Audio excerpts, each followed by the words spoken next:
अस्सलाम वालेकुम रहमतुल्लाहि व बरकातुहू। इकरा यास्मीन मलिक आपसे मुखातिब है। पाकिस्तान डिबेटिंग सोसाइटी की मरकज़ी सदर की हैसियत से पाकिस्तान भर में यूथ की वेलफेयर के हवाले से काम कर रही हूँ। आज इस वीडियो के बनाने का मकसद चंद अहम हक़ाइक़ आपके सामने लाना है।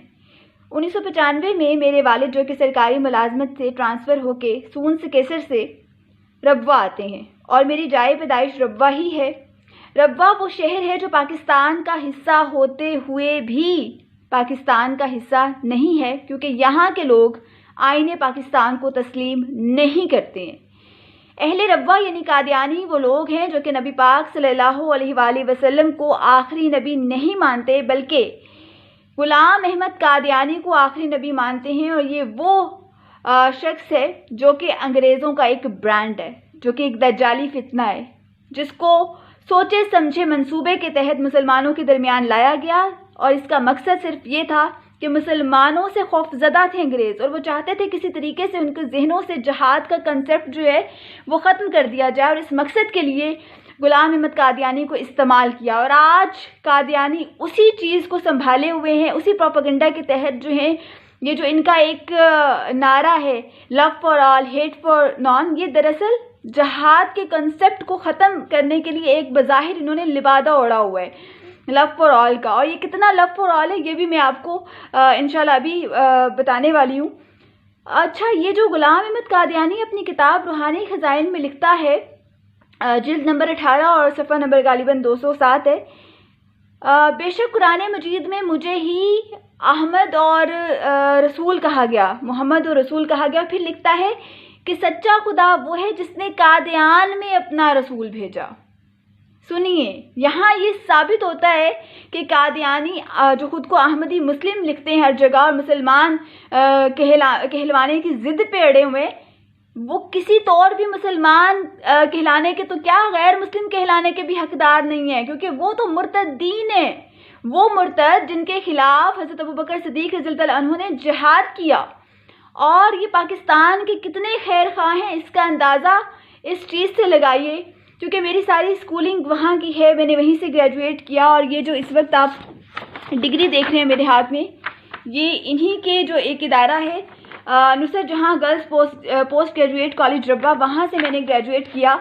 तो हमें मॉर्निंग असेंबली में पाक सरज़मीन शाद बाद ये नहीं पढ़ाया जाता था, लब पे आती है दुआ बन के तमन्ना, ये नहीं, बल्कि ये एक ऐसी पॉलिसी पे काम कर रहे हैं और अपने बच्चों की जहन साजी कर रहे हैं जो आने वाले 10 से 15 साल में इंतहाई इस मुल्क के लिए ख़तरनाक साबित हो सकती है।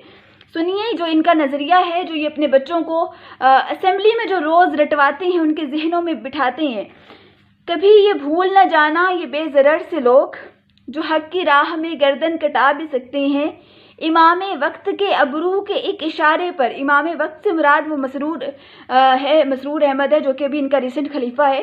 इमाम वक्त के अबरू के एक इशारे पर तुम्हारे ज़ौम के पुर्जे उड़ा भी सकते हैं। ये लव फॉर ऑल का प्रचार करने वालों का असल चेहरा है। कभी ये भूल ना जाना ये पुरअमन से लोग वक्त आने पे असलहा उठा भी सकते हैं। सदर उमूमी के दफ्तर पे जब रेड हुआ तो असलहा बरामद हुआ, ये हकीकत पर मबनी चीज़ें हैं। इमाम वक्त के चेहरे पे जो मलाल आए तुम्हारी 7 नस्लें मिटा भी सकते हैं। ये कादियानी धमका रहे हैं, धमकी दे रहे हैं मुसलमानों को, उम्मत मोहम्मदी को। और समझ से बालातर है कि हर चौथे रोज़ जो है, हर चौथे महीने किसी न किसी को हमदर्दी का बुखार चढ़ जाता है। कभी कादियानी को ओहदा देने की बात होती है, कभी ख़त्म नबूवत की मोहर को छेड़ दिया जाता है, उसमें तरमीम की जाती है, कानून में उसकी बात होती है। कभी जो है वो इनको अक़लियत के हकूक़ देने की बात होती है। कौन से हकूक़? ये आईने पाकिस्तान को नहीं मानते तो इनको अक़लियत के हकूक़ दिए कैसे जा सकते हैं? ईसाई अगर वो हकूक़ ले रहे हैं तो वो मानते हैं 1973 के आइन को तस्लीम करते हैं, यहूदी मानते हैं, हिंदू मानते हैं, कादियानी नहीं मानते हैं। आप ये देखें, पाकिस्तान में ऐसा कौन सा शहर है जहाँ पे मीडिया की रसाई नहीं है? ईवानों से लेके प्राइम मिनिस्टर हाउस तक मीडिया पहुंच जाता है, लेकिन रब्वा में मीडिया को, पाकिस्तानी मीडिया को कवरेज करने की इजाज़त नहीं है। आप वहां जाके कवरेज नहीं कर सकते, आप उनके दफातर को विजिट नहीं कर सकते। और क्योंकि वहाँ उन दफातर में आए रोज़ दिन रात जो है वो मुल्क के ख़िलाफ़ साजिशें हो रही होती हैं, तो कैसे वो विज़िट करने दे सकते हैं आपको? انہوں نے جگہ ریلیز پہ لی تھی 100 سال کے لیے گورنمنٹ سے، اور آج تک اس کا ٹیکس پے نہیں کیا۔ آپ یہ دیکھیں، ربوہ سے لے کر احمد نگر اور اس سے آگے لالیاں اور سیال موڑ تک یہ زمینیں خرید چکے ہیں اور وہاں اپنی بستیاں بسا چکے ہیں، ملک بھر میں اپنے لوگوں کو لا کر کے آباد کر کے اور ایک مضبوط اپنا نیٹ ورک بنا رہے ہیں۔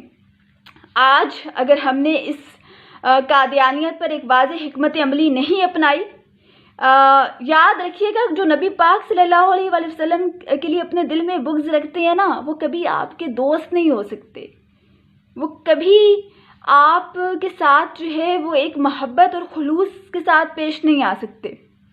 میری آپ سب سے یہ گزارش ہوگی کہ قادیانیت کے اوپر ایک واضح موقف اپنائیں اور اس میں ذرا بھی لچک جو ہے وہ کسی صورت نہیں ہونی چاہیے۔ روز محشر جو ہے اللہ تعالیٰ سوال کرے گا، اور اس سوال سے بچانے والی ذات نبی پاک صلی اللہ علیہ وآلہ وسلم کی ہے، جن کی زبان پہ صرف یا ربی امتی امتی ہوگا۔ اور اگر اس دن نبی پاک صلی اللہ علیہ وآلہ وسلم نے کوئی سوال پوچھ لیا تو پھر ہم کہیں کے نہیں رہیں گے۔ خدا را اس چیز کو سمجھیں، اس چیز کو سمجھے، وگرنہ مکمل سلسلہ ہوگا تباہی کا تو دیکھیں گے۔